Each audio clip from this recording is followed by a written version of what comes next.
Hello साथीहरू, हजुरहरू सन्चै हुनुहुन्छ? हामी पनि सन्चै छौँ। हामी चाहिँ आज नन्द बाउजू बजार जाँदैछौँ। बजार कहाँ जाँदैछौँ नानु भन्नु त?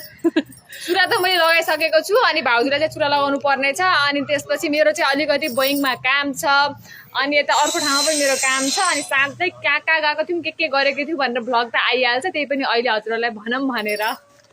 हजुरहरूले त चुरा लगाइसक्नु भएको होला, मैले त लगाएकै छैन के। बाबुहरू भएर यस्तो बजार जानु पनि पाएको छैन। नानु आउनुबाट चाहिँ बजार जान लाग्छौँ हामी चाहिँ। एक्लै बजारतिर पनि जानु झ्याउ लाग्छ, त्यही भएर आज चाहिँ जान लाग्छौँ हामीहरू। अनि मलाई चाहिँ रातो कुर्तामा कस्तो देखेको अनि आजको मौसम कस्तो छ भन्दाखेरि घाम पनि टलक्क लागेको छैन लाग्न त, तर गर्मी एकदम छ कि एकदम उम्सो गर्मी छ। भाउजूको त पसिना तत्तै भइसक्यो। मेरो चाहिँ अहिलेसम्म पसिना त आएको छैन। पसिना आयो भनेपछि होइन अलिअलि मेकअप गरेको थियौँ त्यो पनि जान्छ होला। अनि आज बजार जाँदैछौँ होइन। बजार गयो भने त पैसा बचाएर ल्याउने कुरो भएन। भएको पैसा पनि सकेर आउने, कति पैसा सक्छौँ थाहा छैन।